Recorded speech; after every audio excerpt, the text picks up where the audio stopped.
नमो अरहंतारं नमो सिद्धारं नमो आर्याणं नमो वज्रायारं नमो लोये सवसाहुरं शुद्धात्मानमनेकान्तं साधमुक्तं मङ्गलं वन्दे सन्दष्टसिद्ध्यर्थं सुन्दष्टप्रकाशकं मङ्गलं भगवान् वीरो मङ्गलं गौतम गणे मङ्गलं कुन्दकुन्दाच्युतेन धर्मोऽस्तुमङ्गलम्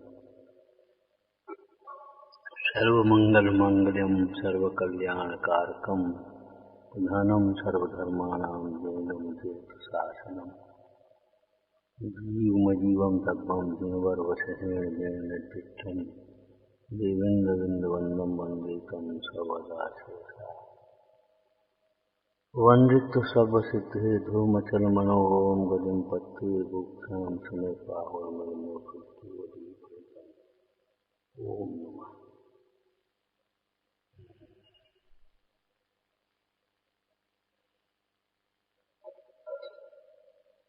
आचार्य श्री कुंद कुंद देव विरचित समय सारजी परमागम संबर अधिकार की चर्चा सभी ने चर्चा की थी। संबर के बिना धर्म का प्रारंभ नहीं होता, मोक्ष मार्ग का प्रारंभ नहीं होता।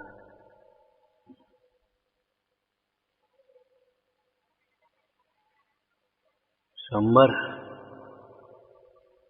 का अर्थ है एक अस्थि से संवरण सम्यक प्रकार से वरण करना होता है और एक संवरण अर्थात रोकना होता है। इस शब्दार्थ है। परिभाषा क्या होती है? किसको रोकना, क्यों रोकना, कैसे रोकना। अगर इन तीनों प्रश्नों को शामिल कर दिया, उत्तरों को शामिल कर दिया जाए तो परिभाषा बन जाएगी। किसको रोकना? दुख के कारणों को रोकना। दुख का जो कारण है उसे रोका जाए। क्यों? दुख जीव को इष्ट नहीं है और दुख के मूल कारण के अभाव के बिना दुख दूर होना संभव नहीं। यदि दुख का मूल कारण दूर न किया जाए और दुख के केवल बाह्य कारण जो हमने मान रखे हैं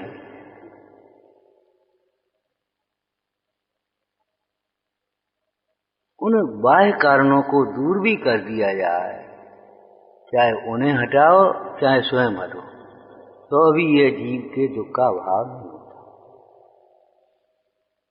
इसलिए दुख के कारणों को रोकना। क्यों रोकना समझ में आया? दुख जीव को इष्ट नहीं है। दुखी कोई नहीं होना चाहता। ये त्रिभुवन में जीव अनंत, सुख चाहे दुख तय भयवंत। हमारे जीवन में दुख ना आया।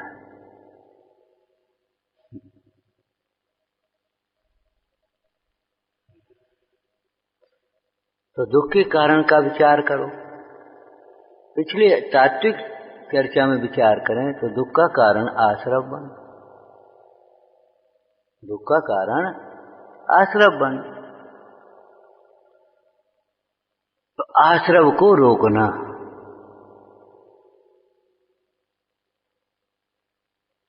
आश्रव निरोध संवर। कैसे रोकना? कैसे रोकना? कि व्यय उत्पाद पूर्वक होता है तो उत्पाद व्यय तो अनादिकाल से हो ही रहा है। निरंतर ये जीव को आश्रव रूप पर्याय हो रही है। उसमें मुख्य रूप से मोह रागादिक भाव रूप भावाश्रव और उनका निमित्त पाकर के निरंतर कर्मण वर्गणा का आना द्रव्याश्रव निरंतर चल रहा है।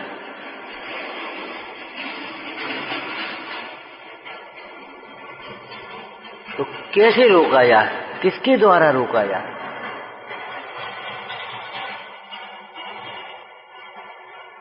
कोई आश्रय चाहिए।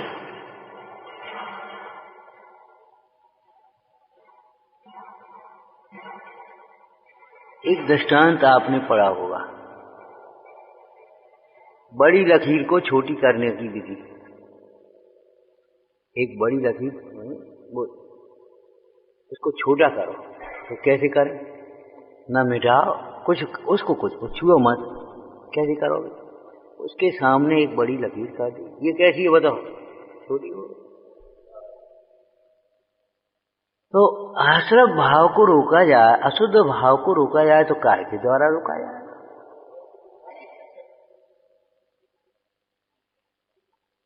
हो गई परिभाषा कि नहीं? जीव के शुद्ध भाव के द्वारा अशुद्ध भावों का रोकना। रटनी नहीं पड़ेगी आपको। जीव के शुद्ध भाव के द्वारा अशुद्ध भाव का रुक जाना, ये भाव आश्रव है, वो भाव संवर है। और इस भाव संवर का निमित्त पाकर जब अशुद्ध भाव रुक गए तो अशुद्ध भावों का निमित्त पाकर जो कर्म आते थे वे कर्म भी अपने आप रुक गए। कारण का भाव होने पर कार्य का भाव होता ही है।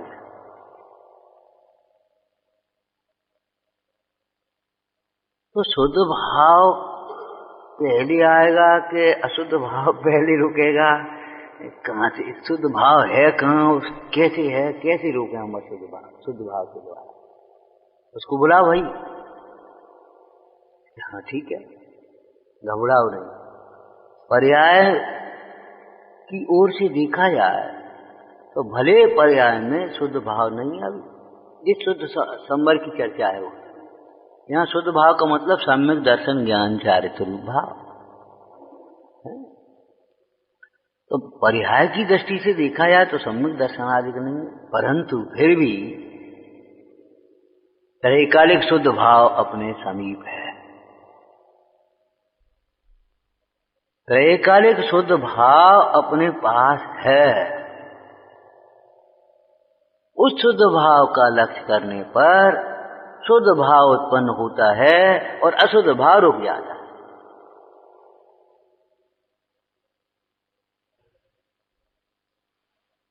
त्रैकालिक शुद्ध भाव के रहते हुए शुद्ध भाव नहीं है, नहीं है, नहीं है, अरे आ जाएगा। त्रैकालिक शुद्ध भाव का लक्ष्य हुआ कि शुद्ध भाव आया।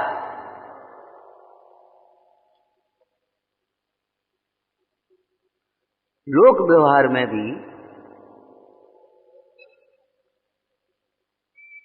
बालक मचल गया, हमको तो मिठाई खानी आज। माँ बिल्कुल घबराती नहीं कि मिठाई है नहीं, मिठाई है नहीं, अब क्या खिलाऊं?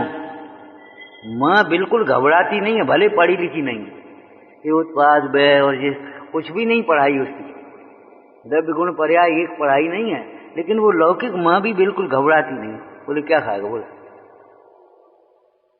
अरे जब हमारे पास गुड़ रखा है तो मिठाई की क्या चिंता, अभी बन जाएगी, बोलो क्या खाएगा? जब घर में घी शक्कर और तुम्हारा उपादान कारण है, माने जिससे मिठाई बनती है वो मीठा है, तो फिर मीठे की और मिठाई की क्या चिंता? तो जब अपने पास त्रैकालिक शुद्ध भाव है तो ज्ञानी कहते हैं त्रैकालिक शुद्ध भाव के रहते हुए क्षणिक शुद्ध भाव की चिंता क्यों करती हो? त्रैकालिक शुद्ध भाव को समझो। त्रैकालिक शुद्ध भाव के समझने मात्र से परिणति में शुद्ध भाव प्रकट होता है, और शुद्ध भाव जब प्रकट होता है तो अशुद्ध भाव अपने आप रुक जाता है। अशुद्ध भाव के रुक जाने पर आते हुए कर्म अपने आप रुक जाते हैं, अपने आप रोकना नहीं पड़ता। जैसे बालक के मित्र, अब मित्र कहें, श्रावकाचार्य में तो ये कहा पंचम काल के मित्र भी विषयन में उलझाने वाले हैं, और जो विषयों में उलझाने वाले हैं परिग्रह में फंसाने वाले हैं, भोगों को सराहने वाले हैं, उनको हम मित्र कैसे कहें? मित्र तो वे हैं जो हमें विषय कषायों से निकालते, दुख से छुड़ाते हैं। और परिभाषा आप भी यही करते हो मित्र की। संस्कृत की नीति की किताबों में 6वें 7वें में पढ़ी होगी आपने, मित्र किसे कहते हैं।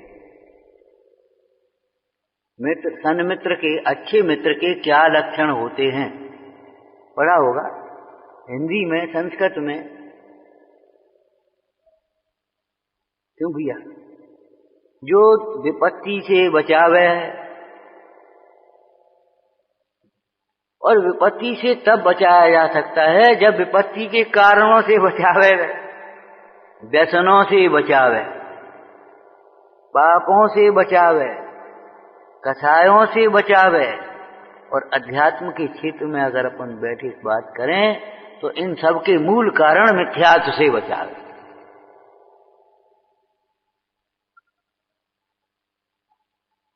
जो दोषों से बचावे, धर्म मार्ग में लगावे, विपत्ति में भी साथ न छोड़े, वह मित्र कहलाता है।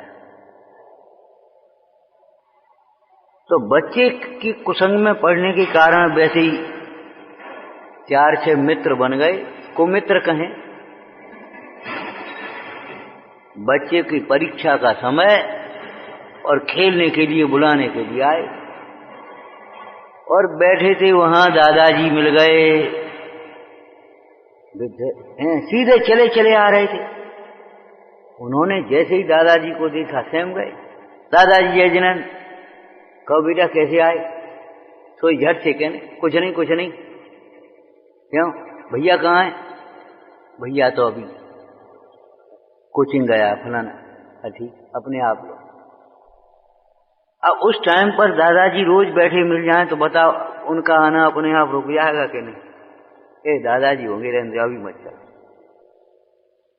बता, लोक व्यवहार में ऐसा होता है कि नहीं होता?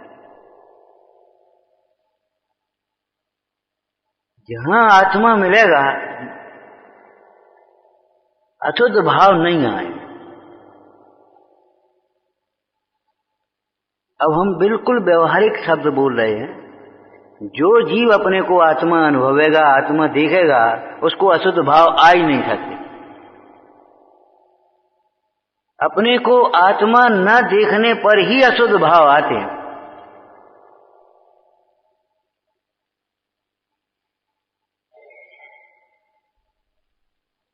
जो अपने को आत्मा देखेगा, बोलेगा, कहेगा नहीं, केवल विचार कर लेगा थोड़ी देर के लिए नहीं। जो अपने को आत्मा देखेगा उसको ये लगेगा कि मैं बूढ़ा हो गया, मैं बालक हूं, मैं काला हूं, मैं गोरा हूं, मैं सेठ हूं। बोलो ये भाव कहां से आएंगे? क्या करूं भैया, मैं तो अज्ञानी हूं, मुझे गुस्सा बहुत है, बताओ कोई उपाय बताओ। कई लोग पूछने का एक उपाय बताओ आप, गुस्सा बहुत आती है, जरा सी कोई बात हो गुस्सा आ जाती है, गुस्सा आ जाती है, उपाय बताओ। तो तुम अपने को आत्मा देखो और गुस्सा करके बताओ। और जब अपने को आत्मा नहीं देखते तभी तो गुस्सा आती है। आत्मा में गुस्सा नहीं है, क्रोध नहीं है, तो आत्मा देखने वाले को भी क्रोध उत्पन्न होता नहीं, ये समझ लो।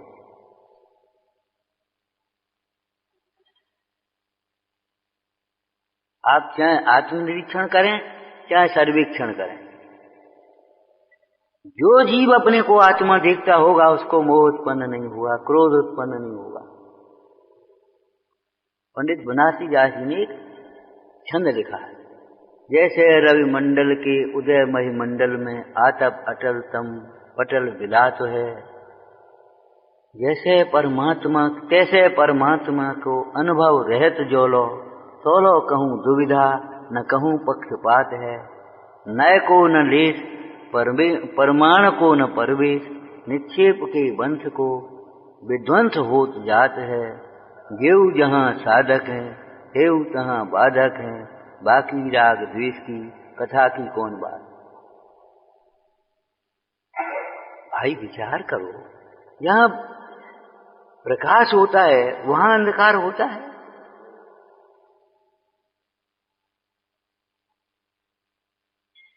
अब जहां सूर्योदय हो या मणि दीपक रखा हो, वहां प्रकाश होगा कि अंधकार होगा? जहां सूर्योदय हो वहां प्रकाश होगा कि अंधकार होगा? नियम की बात है। तो तीनों कार्य एक साथ हैं कि नहीं? प्रकाशमय एक पदार्थ है जिसका नाम है सूर्य। प्रकाशमय एक पदार्थ है जिसका नाम है मणि दीपक। प्रकाशमय है ना? जब वो प्रकाशमय दीपक है या प्रकाशमय सूर्य है, उसके रहते हुए क्या होगा? प्रकाश होगा, अंधकार रुक जाएगा। यही तो होगा। तो ऐसे ज्ञानमय आत्मा है, उपयोगमय आत्मा है। इन गाथाओं के शब्द को अगर अपन बोल दें तो उपयोगमय आत्मा है। उपयोगमय आत्मा के होते हुए कैसा है उपयोगमय आत्मा? कैसा है उपयोगमय आत्मा? जिसमें क्रोधादिक भाव नहीं है, जिसमें कर्म नो कर्म नहीं है।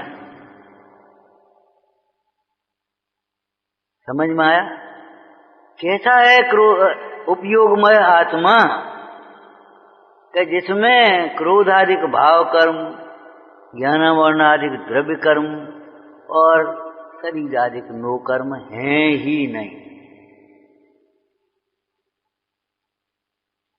जब वह आत्मा अपने उपयोग में आया, अपने अनुभवन में आया, तो ये बताओ वहां फिर क्रोधादिक भाव उत्पन्न कैसे हो? कि हमारी समझ में नहीं आती। समझ में नहीं आती, समझो, समझ में आएगी। ऐसा नहीं है। आप अपने को आत्मा अनुभव करके देखो, फिर बताओ क्रोधादिक होते हैं, मोह होता है। दो में एकत्व कैसे होगा ये बताओ। जो शरीर आदि को मैं मानता है उसे आत्मा में एक पना नहीं होता, एक लगता ही नहीं है। सुनता है, पढ़ता है, प्यार देता है कभी, और बात तो अच्छी है, बात तो यही है, लेकिन उसे लगता ही नहीं है कि मैं आत्मा हूं। पंडित टोडरमल जी ने इसका विश्लेषण किया, मानो किसी और ही की बातें करता है। जब आत्मा की चर्चा को सुनता है तो ऐसा लगता है मानो किसी और आत्मा की बात हो रही है। एक और दृष्टांत दिया है इसमें।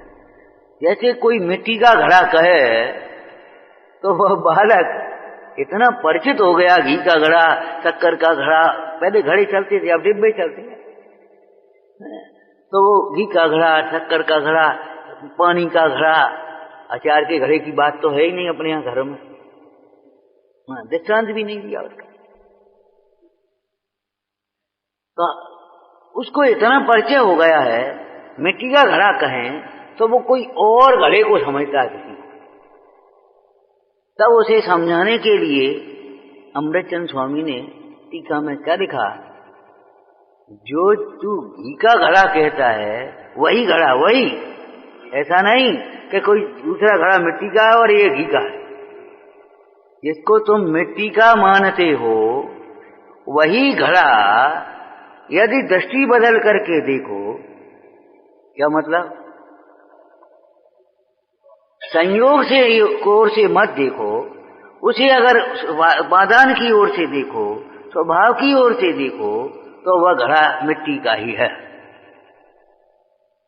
क्या जो दूसरा घड़ा जिसमें घी, पानी, शक्कर कुछ आदि नहीं रखे गए हैं, वो घड़ा तो मिट्टी का है ही, वो तुम भी समझ रहे हो।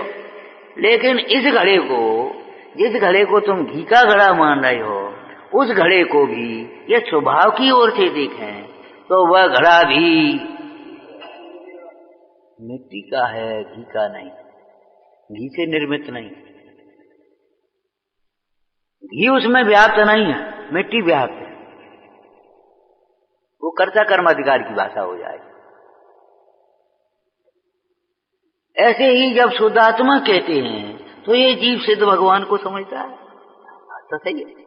तो सिद्ध भगवान तो शुद्धात्मा है ही, सब प्रकार से शुद्धात्मा है।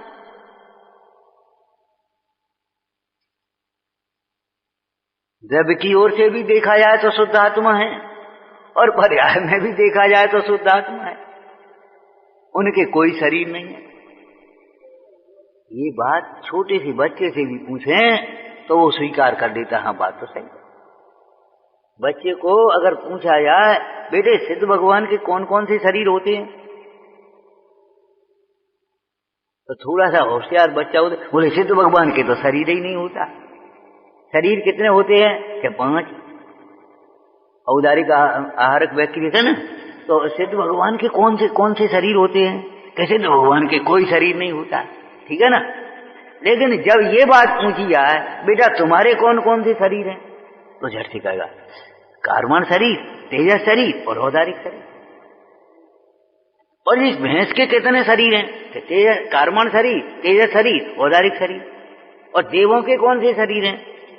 कार्बन शरीर, तेजस शरीर और वैक्रिक शरीर।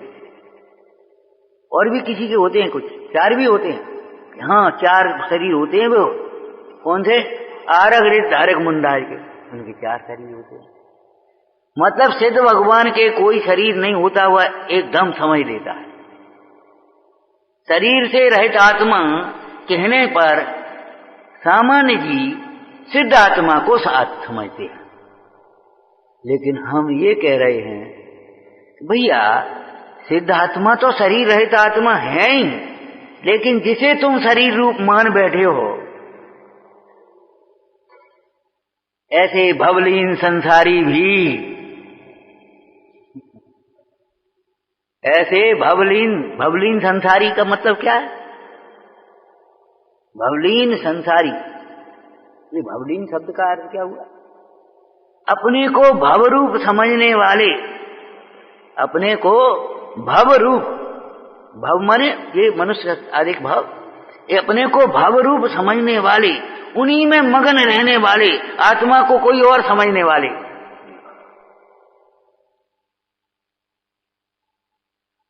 भवलीन संसारी का क्या मतलब हुआ?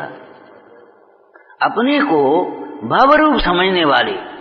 मैं मनुष्य हूं और ये तिर्यंत है, वे देव है, वे नारकी है।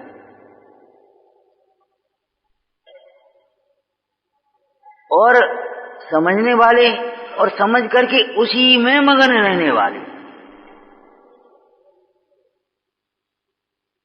उस भव की उत्पत्ति से, शरीर की उत्पत्ति से ही अपना जन्म मानने वाले, शरीर की वृद्धि से अपनी वृद्धि मानने वाले, शरीर की क्षीणता से अपने को क्षीणता मानने वाले, शरीर के काले गोरेपन से अपने को काला गोरा मानने वाले, शरीर के संबंधियों से अपने को संबंधित मानने वाले, ये हमारे पिताजी हैं,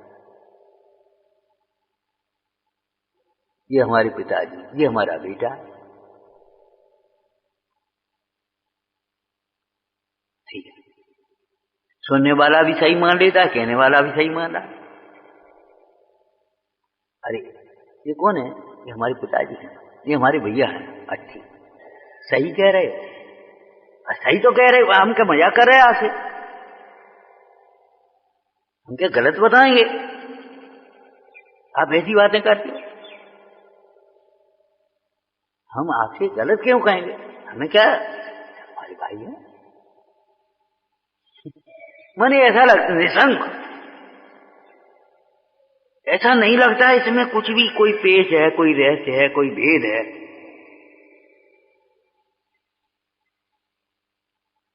हाँ भैया, वो हमारा भाई आ रहा है, उसको आप दे देना, वो दे दे। अरे हाँ ना, दे दो, एक ही बात है। माने ऐसा मानता है, बिल्कुल सही है ये। भवलीन का मतलब ये है कि बिल्कुल ये मानता है, बिल्कुल सही है, यही तो हमें, इसके अलावा हम कहाँ। इसीलिए निरंतर कहीं बीमार हो गए तो, कहीं मर गए तो, कहीं चले गए तो, कहीं बिछुड़ गए तो, ये सब बातें क्यों आई? क्यों लगता है? ये भाव कहां से आते हैं?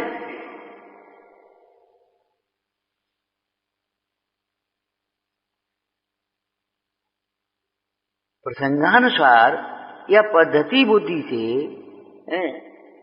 आत्मा की चर्चा सुन लेना, धर्म की चर्चा सुन लेना अलग बात है।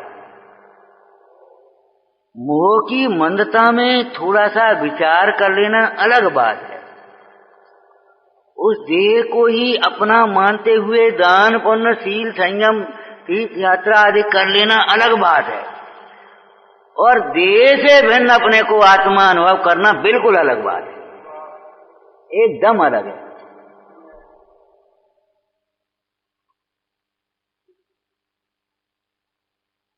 देह को अपना मानते हुए देहाश्रित क्रियाओं को करते हुए थोड़े से पुण्य भाव हो जाना अलग बात है भाई। क्षय समाधिक बढ़ जाना अलग बात है। कभी कोई बात प्रश्न करते हैं, सामने बड़े विनय से बोलते हैं, तो हम कई बार कह देते भैया क्षय उपशम के बल से उत्तर दे लेना अलग बात है। क्षय उपशम के बल से समझ लेना अलग बात है, और अंतर में भाषित हो जाना अलग बात है।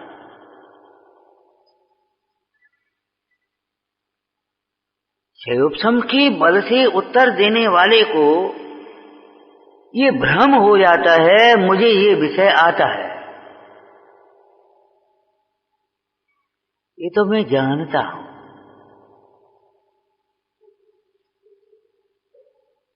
हम दूर नहीं जा रहे, हम अपन लोगों के बीच में बैठे बात कर रहे हैं। अगर हम यहां बैठे इतना ही कहते रहें, मैं आत्मा हूं, मैं आत्मा हूं, मैं आत्मा हूं, मैं आत्मा हूं, 20 मिनट ऐसे अगर हो जाए तो ऐसे लग रहे आज का चीज बोल ही नहीं रहे, आज का चीज प्रवचन ही नहीं हुआ।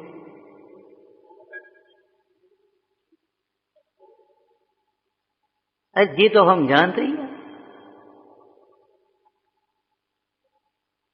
कोई बेचारा प्रेम से बोलेगा अभी तो नहीं, कभी विषय चलाओ, ये विषय नहीं है,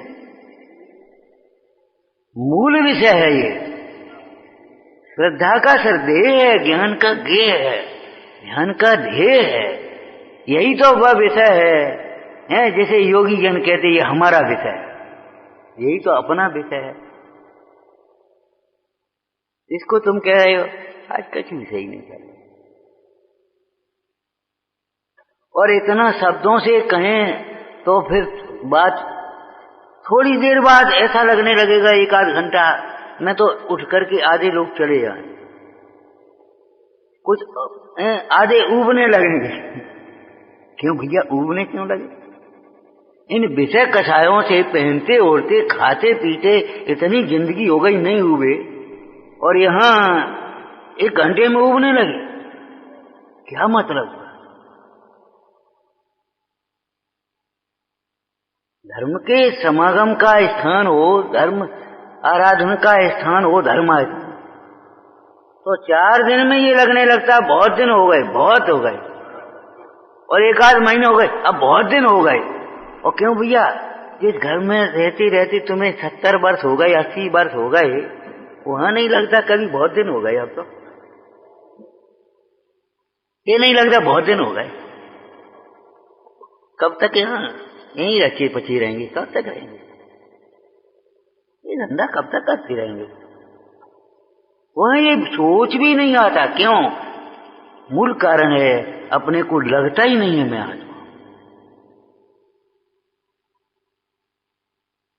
हम कह रहे आज भी पैसे का नुकसान नुकसान लगता है, पैसा का लाभ लाभ लगता है। पहुंच गए और कोई चर्चा आ गई लाख 2 लाख की आमदनी हो गई, नहीं बहुत बढ़िया कार्यक्रम होगा, पंडित जी आप आ गए तो सब अच्छा हो गया। क्या अच्छा हो गया? अरे भक्ति हो गई सो अच्छा हो गया, कि तत्व चर्चा हुई सो अच्छा हुआ, वो भी अच्छा है। माने वो कौन है? मतलब लाख 2 लाख की आमदनी हो गई तो अच्छा हो गया। और अगर मान लो वह चुपचाप बैठे रहे और नहीं कुछ हुआ, नहीं किसी ने कुछ कहा दिया लिया, कार्यक्रम ठीक हो गया, मतलब कोई खुशी नहीं।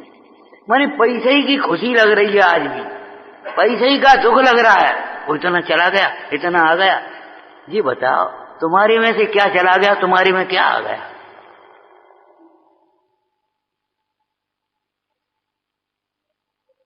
लेकिन आज भी यही लगता है। वो लड़का चला गया, वो लड़की चली गई, अरे चली गई तो चली गई, अब जान लो उसके पीछे तुम काहे को भाग रहे?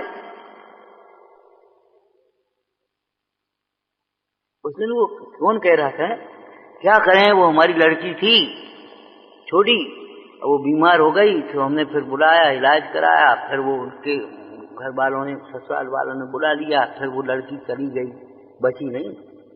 तो ऐसा लगता है हम नहीं भेजते और हम इलाज कराते तो शायद बच जाती। अब वो निकल ही नहीं रही, 1 आध साल हो गई। अरे निकले तो तब जब मेरी लड़की है जी निकले, करता बना निकले तो हम बचा लेते, तुम बचा लेते, तुम्हें सार पड़ो निकलेगी।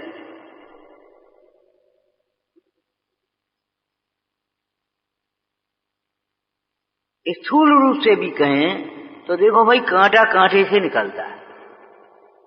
लोक में कहावत है ना, कांटा कांटे से निकलता है। लेकिन जैसा कांटा घुसा वैसे ही कांटे से थोड़ी निकलेगा। एक सड़ा कांटा तुम्हारे पैर में जरा से घुस गया, अब वो सड़े ही कांटे से निकलेगा क्या? नहीं भैया, ये मिथ्या विकल्प तत्व विचार से निकलेंगे, ये कहना है। मिथ्या तो मान्यता, मिथ्या तो विकल्प चल रहे हैं और मिथ्या विकल्पों से ही निकलेंगे, ये कैसे हो जाएगा?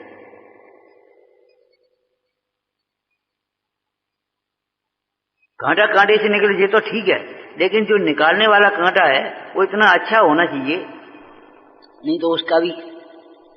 हाँ, एक भाई के पैर में कांटा लग गया, अब उसने क्या किया, वो सेफ्टी पिन दिया, आलपिन ली और आलपिन में लगी थी काई, और उसने लेकर के सीधी घुसाई और निकाल, अब उसका हो गया।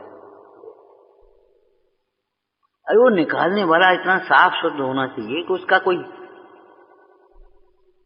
हाँ, विपरीत जो विकल्प चल रहे हैं, दुर्विकल्प चल रहे हैं, उन विकल्पों को निकालने के लिए एक सम्यक विचार चाहिए। थोड़ा सा इसको खुलासा कर दो। बताओ भाई, हम प्रवचन नहीं करते भाई, हम सीधी बात है, हम तो चिंतन कर रहे हैं, अपन चर्चा कर रहे हैं, समझ रहे हैं। प्रवचन के अधिकारी तो हाँ दे ही हैं, ये रखिए प्रवचन। हाँ बोलो भाई, ये पदार्थ मेरे हैं, ये जो विकल्प हैं, इनके आश्रय से होने वाले जो दुर्विकल्प हैं, वो ये मेरे नहीं है, मेरा तो आत्मा है, इस विचार से निकलेगा।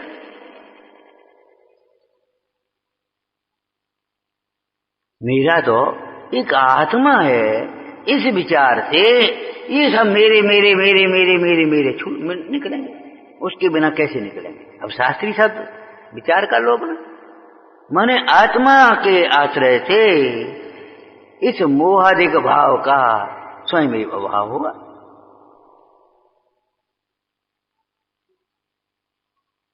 इसके अतिरिक्त और अनेक विकल्प करते रहें तो अभी वो मोह बदल जाएगा, लेकिन निकलेगा नहीं। बदल जाएगा, निकलेगा नहीं।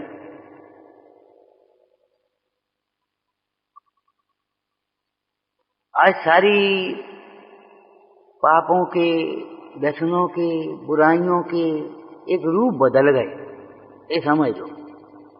बाद बाकी एकदम घुसी बैठी।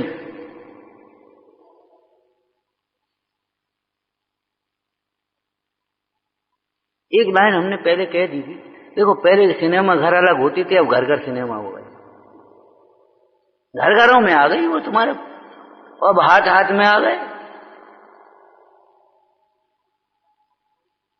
सब है तुम्हारे। अब उसको वहां फिल्म देखने के लिए वहां जाने की जरूरत थोड़ी, वो यही देखना। घर घर होटल हो गए, ये थोड़ी रूप बदल गए। माने जो वहां होते थे, कभी होते थे, कोई अलग प्रकार के लोग करते थे, वे अब सब सामान लोग ऐसे घूमने फिरने सब करने लगे। लेकिन ये बताओ, बहुमत हो जाने से कोई अच्छी चीज, खराब चीज अच्छी थोड़ी हो जाएगी। 50 ट्रॉली खंडे पत्थर ले लें तो कोई हीरा हो जाएगा क्या? इतने साहब, इतना सा है, अरे इतना सा क्या होता है? ये कोई बात नहीं। अनेकों अचेतन मिलकर के क्या एक चेतन हो जाएंगे? अनेक पर पदार्थ मिलकर के एक स्व हो जाएगा।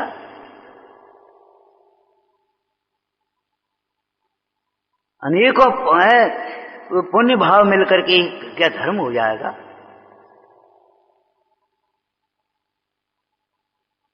रोकें, कैसे रोकें? आप रोकने के लिए कैसे रोकें, हम पूछते हैं। अपने आप रुक जाएंगे, तुम्हें पता भी नहीं पड़ेगा कैसे रोकें। आप यहां तो पूछते हो कैसे रोकें, कैसे करें, कैसे रोकें, कैसे करें, और लोक में तो चतुर। अंधेरा हो और कोई कहे भैया अंधेरा पड़ा है, और एक काम करो जरा लाइट खोल, अंधेरा पड़ा तो हम क्या करें भैया? अब अंधेरे को कैसे भगाएं? हमने बुलाया तो है नहीं, हमें खुद पसंद नहीं है, ऐसी बातें लोक में तो नहीं करती। कितना स्पष्ट निर्णय है, कितना स्पष्ट निर्णय है कि कोई प्रकाश का स्रोत होगा, प्रकाशमय पदार्थ होगा, माने दीपक जलेगा, वो बिजली का बल्ब दीपक, वो भी दीपक ही है। ये अंधेरा है, जरा खिड़की खोलो, देखो अभी मतलब लोक में हम कितने चतुर हैं। न अंधकार को दूर करने की कोई ज्यादा चिंता करने की बात है, न प्रकाश करने की बात है, एकदम और अपने हाथ में ही है। क्यों भाई, अंधेरा कैसा पड़ा है, अभी लो, बस नहीं, कहां गया, कहां है? अगर अपने पास ही है स्विच उसका, तो किसी से कुछ कहते भी नहीं है। तेरा स्विच तेरे ही पास है, सचमुच है तेरा, परमेश्वर तेरे ही समीप है। कैसा है ज्ञानमय आत्मा, कैसा है उपयोग स्वरूप आत्मा, जिसमें कभी आश्रय हुआ ही नहीं, जिसमें कभी आश्रय हुआ ही नहीं है। स्वभाव के समीप जाकर के देखना, उसके बाद पूछना।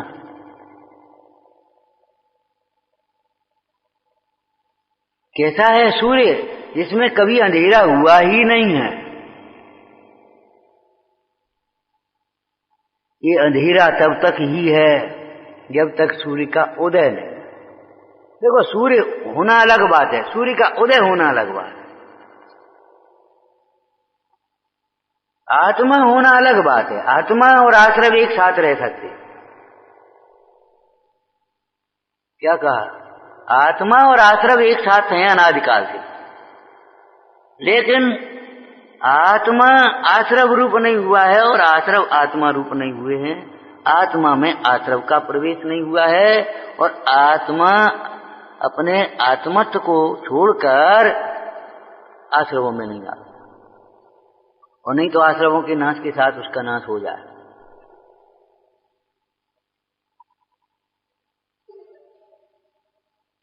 किस बल पर मुनराज कहते होंगे, नियम साधी टीका में लाइन आपको याद होगी, असत सत विभावे तत् चिंता सुनो। विभाव असत होने के कारण हमें उनकी चिंता ही नहीं। निश्चिंत बैठिए, विभावों को स्वभाव मान करके भ्रम से निश्चयवासी जैसे। क्या निश्चयवासी हो गए मुंडाज? क्या नहीं नहीं, निश्चयवासी नहीं हो गए, निश्चयवासी हो गए।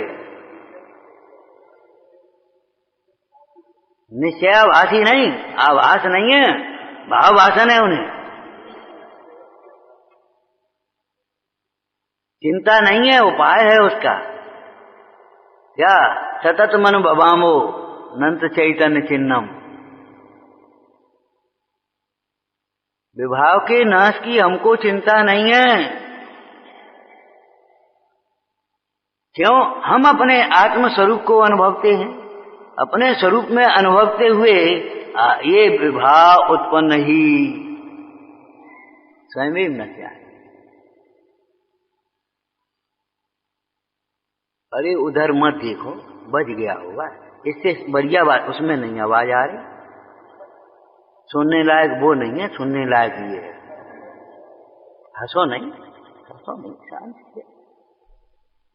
क्या करेंगे, यह संसार का स्वरूप है। वो तो होगा, तो वो खटपट होगा, भूल भी होगी, सब होगा, ऐसे ही होगा, हो सकता है। करोगे क्या? एक ही उपाय है, अपनी दृष्टि बदल जाए, बस उपयोग बदल जाए। जैसे जिसके घर में सुदर्शन चक्र उत्पन्न हुआ, वह भरत चक्रवर्ती, जिनकी आयुधशाला में, घर में माने आयुधशाला में सुदर्शन चक्र उत्पन्न हो गया, वे भरत चक्रवर्ती दिग्विजय के लिए निकले। कहूं हार गए तो? चुनाव में खड़े तो हो गए, कहूं हार गए तो? बोलो उसको उनको ये लग सकता है कहीं हार गए तो।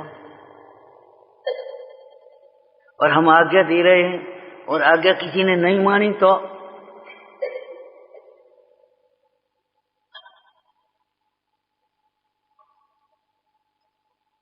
क्यों भैया, हम तुमसे कुछ एक बात कह रहे, मानोगे कि नहीं? ये विश्वास है, मानने लायक ही कहेंगे तो कहेंगे आप कहो भाई, आपकी आज्ञा सुरुधार है। और अगर सामान्य कोई वैसा आदमी हो, देखो भाई मानने की हुई तो मानेंगे, अब नहीं मानने हुई तो कैसे मान लेंगे भाई, यही तो। और अगर अपने श्रद्धेय हों, अपने पूज्य हों, अपने आदरणीय हों, जिनके ऊपर अपना विश्वास हो, एक बात हम आपसे कहें, बोले कहो, आपकी आज्ञा सिर मानी। सोच लेना, कहें देव को अपना मत मानना, अपने को आत्मा मानना, बोलो करो सिर मारी। जिनाज्ञा यही है, जिनाज्ञा यही है। जिनाज्ञा का मतलब है तीर्थंकरों से लेकर के जिन कहां तक का द्रव्य संग्रह विधान कर रहेगा, जिन कहां तक कहा है, जिनवर बरसाओ है न, जिनवर बरसाओ। उन अनंत तीर्थंकरों ने क्या कहा, अनंत निर्ग्रंथों ने क्या कहा, अनंत ज्ञानियों ने क्या कहा, अनंत ग्रंथों में क्या कहा, मैं आत्मा हूं।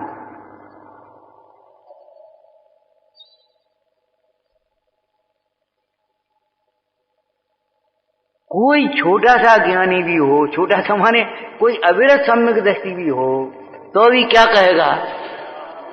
और वितरागी सर्वज्ञ भगवान हो तो क्या कहेंगे? तो क्या कहें? अरे भाई, जब भगवान कह रहे हैं, गुरु कह रहे हैं, माँ कह रही, जिनवाणी कह रही है, तो ये क्यों कहते? मानने की होगी तो मान लेंगे, नहीं मानने की हो तो कैसे मान लेंगे? ये कोई बात रही? अरे न मानने लायक कहेंगे ही नहीं। इतना तो विश्वास देव गुरु शास्त्र पर होना चाहिए। देव शास्त्र गुरु के प्रति श्रद्धान होना, ये तो सम्यक दर्शन की पहली सीढ़ी है। तत्वार्थ सिद्धांत उनके बताए गए तत्वों का निर्णय करना ये दूसरी सीढ़ी है, वेद विज्ञान करना ये तीसरी सीढ़ी है, और फिर सम्यक दर्शन। स्वानुभव पूर्वक आत्मा भाषित हुआ, और अकेला आत्मा भाषित होता है। ज्ञान अकेला स्वप्रकाशक होगा क्या? ज्ञान का अकेला स्वप्रकाशक होगा? जब आत्मा भाषित होगा तो फिर आपको ये नहीं लगेगा देह भिन्न है। जब ये लगने लगेगा, एक चपरासी की नौकरी करना था, साहब की कृपा हो गई समझ लो, उसकी योग्यता हो गई, उसकी ईमानदारी समझ लो, जो कुछ भी है, और जो कुछ क्या है, कृपा भी उन्हीं पे होगी। उसकी ईमानदारी से खुश हो गए, उसके कामों से खुश हो गए, भाई आदमी तो अच्छा है, तो उसको क्लर्क बना दिया, उसकी उन्नति हो गई। सुनो, अब तुम कल से ये संभालो, ऑफिस संभालो, ठीक। अब वो अपने को चपरासी मानेगा? बोलो बोलो। दूसरे दिन आकर के वो झाड़ू उठाएगा अपने, कोई कह भी दे, ए भैया झाड़ू लगा, वो साहब झाड़ू वाला अभी आया नहीं, क्या कहेगा? बोलो बोलो आप। वो मानेगा ही अपने को? वो कब तक मानता रहेगा?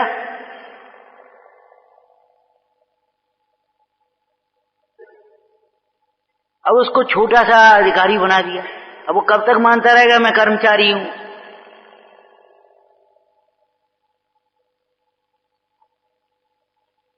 विचार करो, किसने बना दिया? साहब की कृपा ने नहीं। साहब की कृपा तो उसकी विनय की भाषा है। साहब की कृपा हो गई, हम तो चपरासी पे यहाँ भर्ती भई थी, नौकरी करी, आज पहुंच गए हम। साहब की कृपा हो गई, ये तो उसकी विनय की भाषा है। लेकिन साहब की कृपा वैसे ही थोड़ी हो गई, आलसी पर होती है, अभिमानी पर होती है, कामचोर पर होती है। अरे भाई, उसकी स्वयं की प्रतिभा थी, स्वयं की कर्मठता थी, स्वयं की ईमानदारी थी, उसके कारण से वो ऊपर उठता चला गया। स्वयं का पुरुषार्थ है तो इन भगवंतों की कृपा, गुरुजनों का आशीर्वाद है, जिनवाणी का प्रसाद है। चाहे कुछ भी भाषा हो सकती है, ये विनय की भाषा है, लेकिन सचमुच है क्या वो? विचार करो, अब वह कब तक मानता रहेगा अपने को?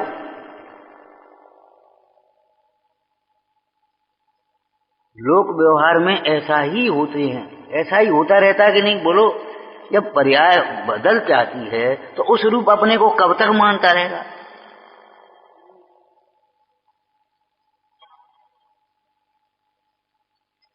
एक व्यक्ति की पत्नी का देहावसान हो गया, देहांत हो गया, देह छूट गई। अब संयोग की बात, वह जाकर के कहीं कोई व्यंतर में पैदा हो गई, देवी बन गई, मान लो, एक कल्पना करो। अब वो आकर के कहे हम तुम्हारी पत्नी थे, तो अब क्या करोगे? क्या करोगे बोलो? क्या पत्नी ऐसा व्यवहार हो पाएगा? बताओ, क्या करोगे? भाई थे तब थे, जो कुछ था। अरे वर्तमान में अब वो कब तक पकड़े रहेंगे हमसे?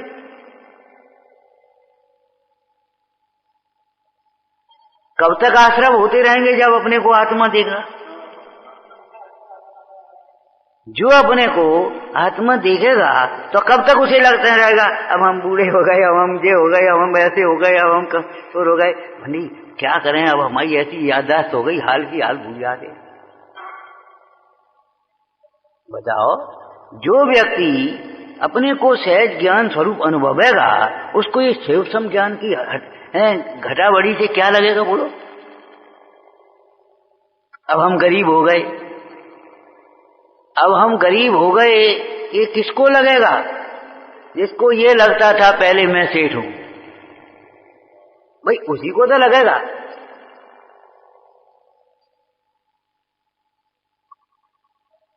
अब जिसे उस समय भी ये नहीं लगता था कि मैं सेठ हूं, इसमें परमाणु मात्र मेरा नहीं है, ये लगता था।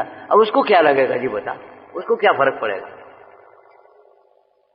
जो यहां बैठ करके अपने को ऊंचा मानेगा, उसको यहां बैठा दो तो उसको नीचा लगेगा।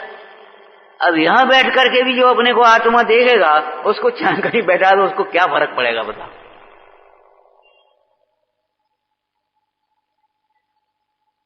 यहां बैठाने से उसको जो बड़प्पन लगता है, तो फिर वहां से देखो भैया हमें मौका ही नहीं दो, बेकार है, हम नहीं आएंगे। बुला तो लेते, बताओ भाई, बस एक प्रवचन का मौका ही नहीं दिया हमको। बोली भगवान काय का मौका? खूब मौका तो है, सुनने का है, सुनो आराम से प्रेम से। अरे बस सुनने के लिए हम थोड़ी आए थे। अरे रे प्रभु, समझाने में उत्साह और समझने में अनुत्साह होना, ये भैया क्या कहें, मोह मान का लक्षण है। हम तो ये कहते हैं, जो हमने आगम से समझा है उसे स्वानुभव से समझो।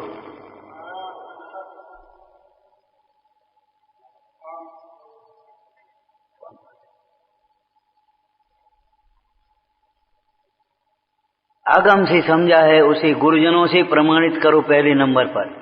लोक व्यवहार में भी कोई पढ़ाई होती है तो ऐसी तो नहीं होती जैसी यहां हो रही है। ठीक है, मतलब अब क्या कह रहे हैं कि हम ये कह रहे हैं, हम यहां बोल रहे हैं और आप लिख रहे हैं और लिख करके ले गए, और आपने सोच लिया या सुन लिया, लिखा नहीं, आपने समझ लिया और आपने समझ लिया, हम तो सही समझा। बता, ऐसी पढ़ाई कहीं होती हो तो बता।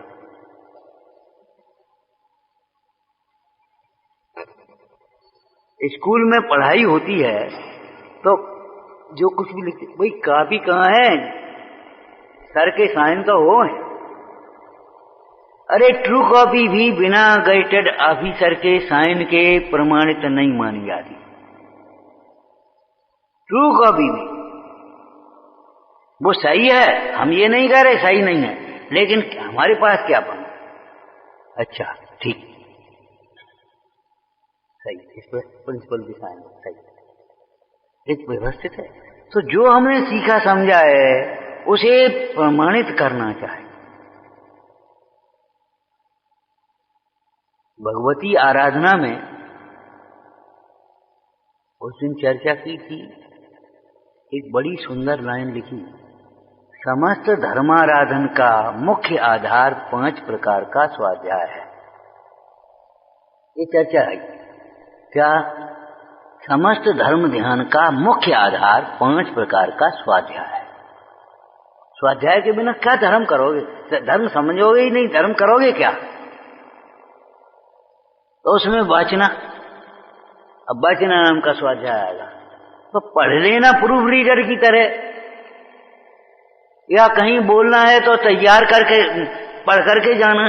इतना ये वाचना नाम का स्वाध्याय नहीं। वाचना नाम का स्वाध्याय क्या है?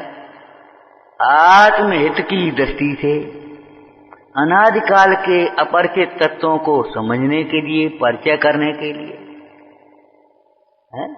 आत्महित की दृष्टि से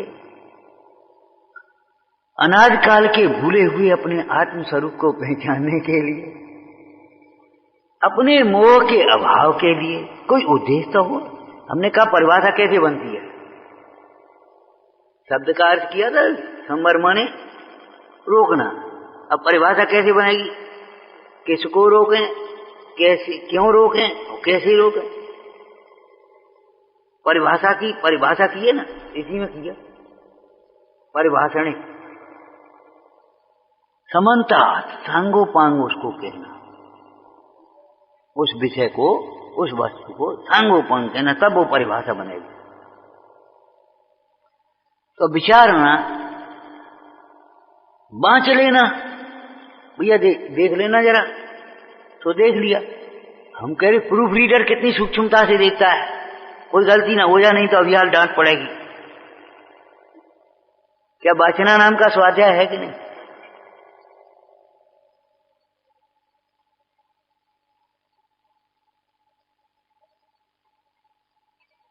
एक व्यक्ति आकर के बैठ गया, चलो सुनते हैं, लोग कहते हैं जाने क्या क्या कहते हैं, चलो सुन करके देखें जो बोलती क्या है। तो वह कोई सुनना नाम का स्वाध्याय हो जाएगा क्या? ये किसी अन्य प्रयोजन से सुनना बांचना, वो कोई वाचना नाम का स्वाध्याय नहीं, आत्महित की दृष्टि से।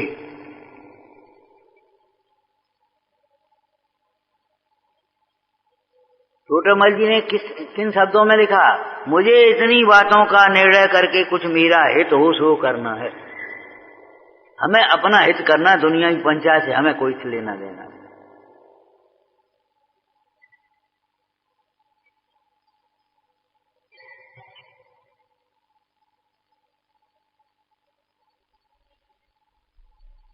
तो आत्महित की दृष्टि से बांचना।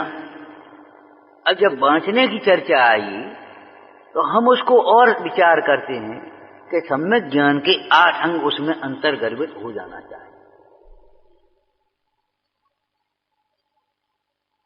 शुद्धता से बांचना, अर्थ समझते हुए बांचना, ऐसे बांचो कि शब्द आते हुए तुरंत एकदम सामने, जैसे लौकिक में ऐसा हो जाता है, जो शब्द हम बोलते हैं वो चीज आपके सामने खुल जाती है।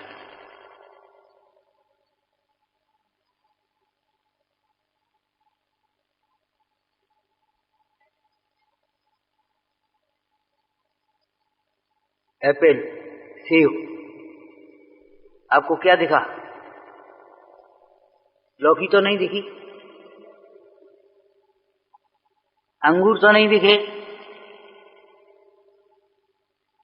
बोलो बोलो क्या दिखा? सेब, एप्पल, वो तुरंत उसको दिखने लगा।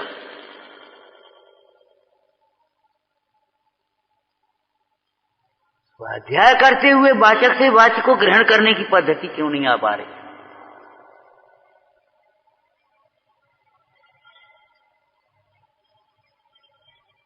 आत्मा कहते हैं, आत्मा सुनते हुए एकदम अलर्ट हो जाए। ओ, एक दृष्टांत दिया था, ये भाव भाषण के लिए सारे दृष्टांतों की चर्चा होती है। एक कक्षा में जब अटेंडेंस बोलते हाजिरी, तो सबके चाहे नाम बोले या कहीं रोल नंबर बोलते, जो कुछ भी बोलते ना, तो वो जैसे ही दूसरे तीसरे वो अपना नजदीक आता जाता, वो अलर्ट होता जाता है, और जैसे ही अपना नाम आए, यस सर,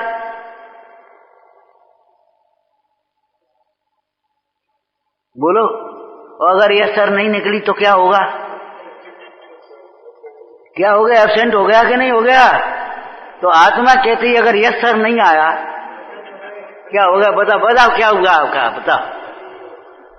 बैठा, शरीर बैठा है आपका, आप नहीं बैठे, शरीर बैठा है,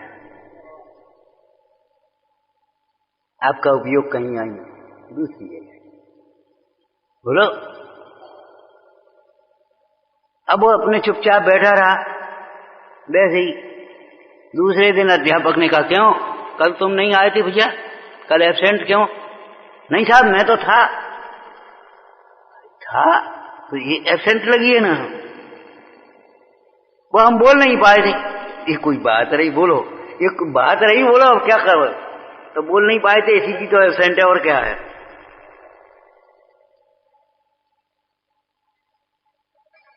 कितना अहंकार!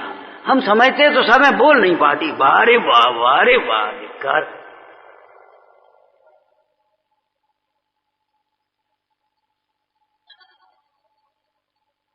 उद्गार, ठीक है, अब उद्गार बोले हमें क्या लेने देना? धर्म द्रव्य, अधर्म द्रव्य, आकाश द्रव्य, काल द्रव्य होगा जी, एकदम ऐसा लगना जी हाँ मेरा नंबर आ गया, यस सर। माने अरे प्रवचन सार जी में बड़ी एक बहुत विनय की और बहुत अलौकिक भाषा लिखी है।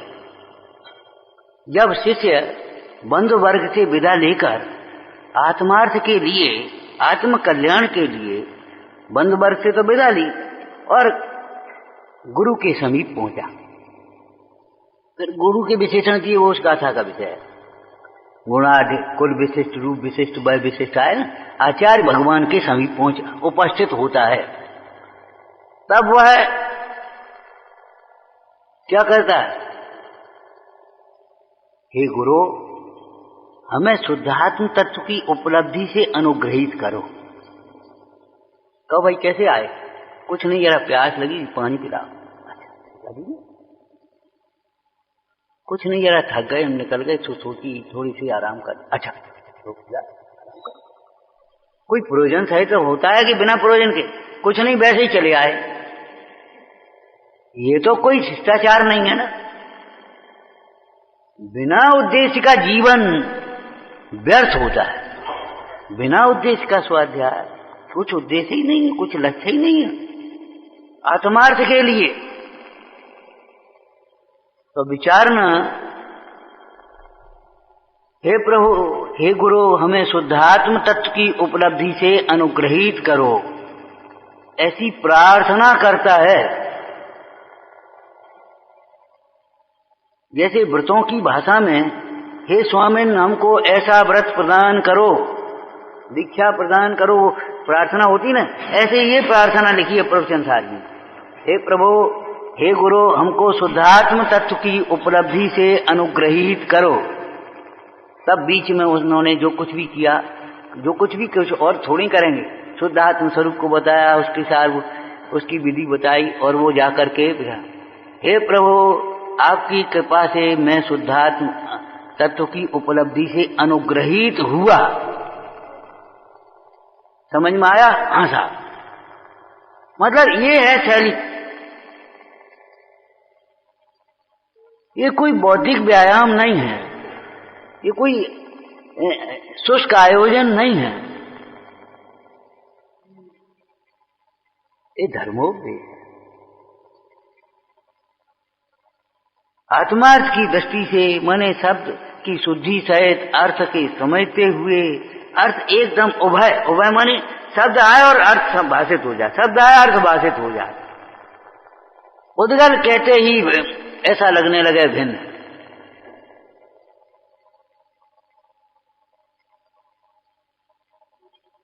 आत्मा कहते ही लगने लगे ये मैं हूं। तब तो उन्होंने लिखा कि जघन्य श्रोता सम्यक दर्शन से उत्तम श्रोता गणधर, वक्ता श्री जिन देव से गणधर से न हो।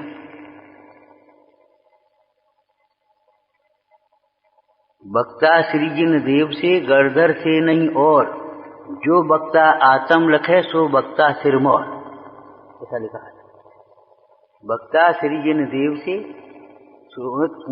गणधर श्रोता, गणधर से नहीं, और जो वक्ता आत्म लखे, जो श्रोता आत्म लखे, वो श्रोता, श्रोता लिखा है। श्रोता सृजन देव, वक्ता सृजन देव से, गणधर से श्रोता, और फिर जगन्य श्रोता कहां से आएंगे, और ऐसे ही वक्ता भी कहां से आएंगे? जगन्य। जो जिन कहा था ना, जिन, जिन माने चौथे गुण स्थान से लेकर के ऊपर, जिन, जिनवर शब्द, जिन्होंने क्या कहा? बोलो, मैं आत्मा हूं, यही कहा है। किसी ने ये नहीं कहा कि तुम शरीर हो। अनंत ज्ञानियों ने आत्मानुभव को ही सुख का मार्ग बताया है, मुक्ति का मार्ग बताया है, दूसरा कोई मार्ग नहीं बताया। दूसरा जो कथन किया गया है वह उपचार कथन इसी के लिए है।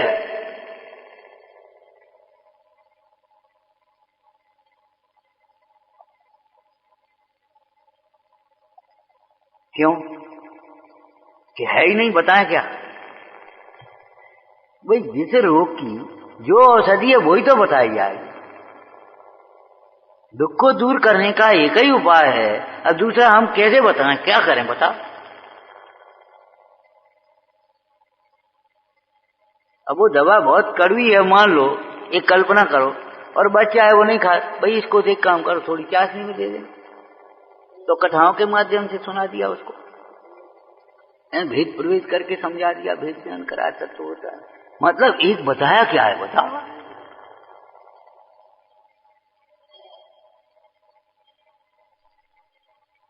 तो कैसे रोकना? किसको? इस मोह को कैसे रोकना? ये मोह कहाँ था? अगर दादाजी नहीं बैठे, वो लड़का सीधा चला आया और वो पढ़ रहा था, तो चलो अपन तो खेलेंगे, उठा के ले गया और चला गया। और दादाजी बैठे थे, क्यों? अरे वो पढ़ रहा है, अभी नहीं जाएगा। बच्चे को बोलना भी नहीं पड़ेगा, सोच सोच करके संवर नहीं किया जाता, सोच सोच करके संवर नहीं किया जाएगा।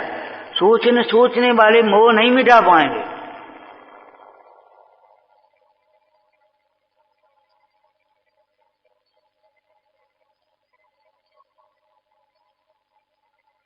ही शब्द का प्रयोग है और नहीं लगा करके अनेकांत बनाया है। आत्मज्ञान के अभाव में होने वाला दुख आत्मज्ञान से ही मिटेगा, दूसरा उपाय नहीं। अनेकांत हो गया ही और नहीं आ गया कि नहीं आ गया?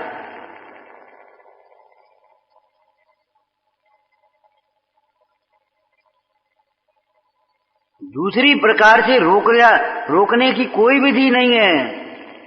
हम ऐसे बैठ जाएंगे, देखें कैसे आते हैं, कैसे खूब आएंगे। वो इतने सूक्ष्म है, तुम्हारे ऐसे बैठ जाने से नहीं हो। हम दिन भर पढ़ते ही रहेंगे, देखें कैसे आएंगे। प्रशस्ताश्रम आएगा और अहंकार कहीं आ गया तो आप प्रशस्ताश्रम भी आ जाएगा। देखें कैसे आते हैं कि जैसे पहले आते थे वैसे ही अब आएंगे। क्यों?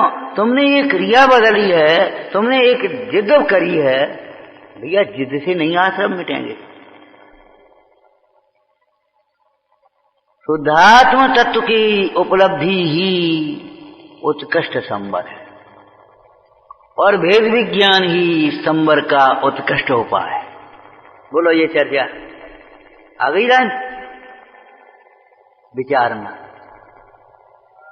नंदी शोध स्वरूपी अविनाशी में आत्म स्वरूप है। नंदी शोध स्वरूपी अविनाशी में आत्म स्वरूप। नंदी शोध स्वरूपी अविनाशी में आत्म स्वरूप। सर कहते चलो और शुद्धभाव की लाइन लंबी करते चलो। बस इतना ही पाठ अपन को पढ़ना सीखना है। इन देव के निकट आकर, गुरुजनों के निकट आकर, जिनवाणी के सामने बैठकर, जहाँ जीव की चर्चा है, शुद्धात्मा की चर्चा है, वहाँ यस सर और बाकी सब जगह नो सर।